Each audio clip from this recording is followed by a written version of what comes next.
Welcome back to What It's Like Wednesdays, where I take one portion of my very medically complex life and share it with you.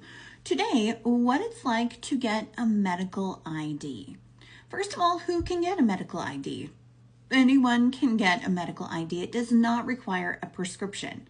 There are tons of companies, tons of places online where you can order medical IDs. I'm going to show you two companies later toward the end of this video that I have used and I personally enjoy getting. And why are medical IDs important?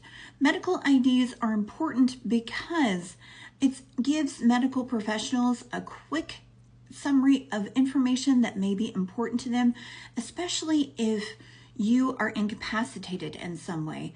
And even if you have family and friends that are close, they may be too distressed to be able to give them that information. And it's also possible that they may not remember everything, even if they can give it to you. Even if you have your information stored on your phone, it's possible that your phone may not be accessible. What if it's damaged? And even if you keep the information on a paper in a bag or someplace close to you, all it would take is some water or your purse being stolen for you to not be able to have that information at the ready.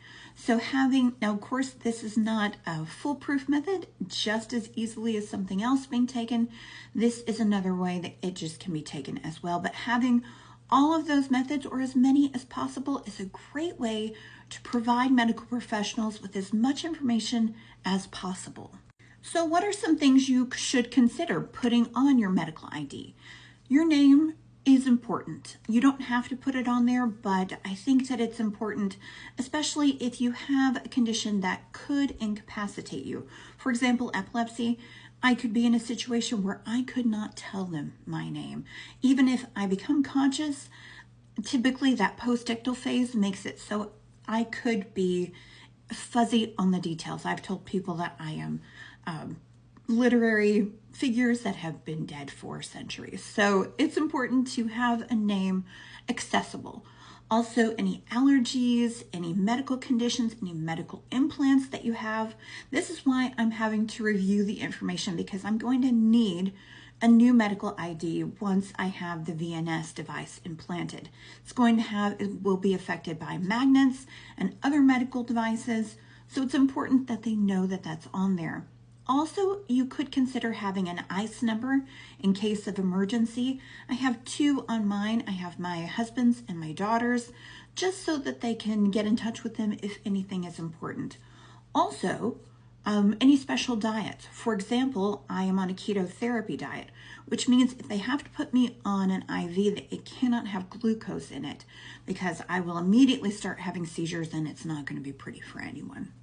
Now, if you consider getting a medical ID, you should make sure that it looks like a medical ID. This was very disappointing to me because I didn't want to walk around looking like I was wearing medical IDs, because let's face it, they are not very fashionable.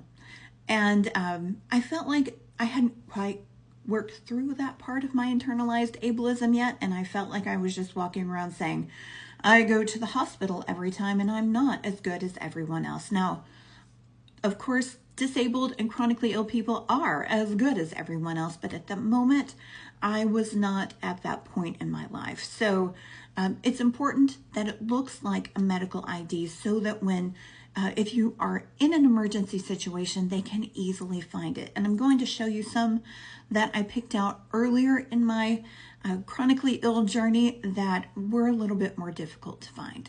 So, what websites do I like?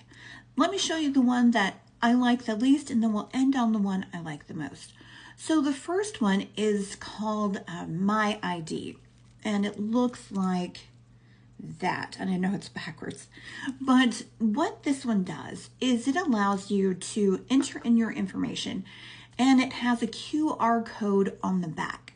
So all the medical professionals have to do is scan the QR code, and it takes them to your entire medical record, or at least what you want to put in. Now, there are pluses and minuses to that. The plus is that they have access to so much. The minuses are, what if they don't have internet access where they are? What if they don't have time to scan that? And it's a lot of information to sift through. So this one can be not as effective. Also, as cute as it is, it doesn't really look like as much like a medical ID as perhaps some other things do. Now, I have a hobby. I love collecting Pandora charms. It's something I've done for a long time, probably just after they opened in the early 2000s. Love Pandora. Have lots of different charms that my parents have gotten for me. My dad passed away in the last few years, so those are really important to me. So they have discontinued this type of charm, but for the Sticky J, oh, I guess I haven't told you what it's called. StickyJ.com stands for Sticky Jewelry, is where I've gotten most of my medical ID, mostly because they have so many options, so many. For children, for adults, they do break it up between what would traditionally be women and men. They also, you can just look at them all as one big group. But they have tons and tons of options, even if you're dealing with having an implanted device that is affected by magnets. Okay, so these are the ones that I got to go on my Pandora bracelet when I first started this journey. So these are round. You can see that they do have the medical ID. However, this one is in black, black ink. And it does have the round eyelet, so it can go on a bracelet. However, I brought my big one. You can see how I already have things that are dangling down. Now, if I had this dangling down, you can see how it would be really difficult for them to determine that that was, in fact, a medical ID.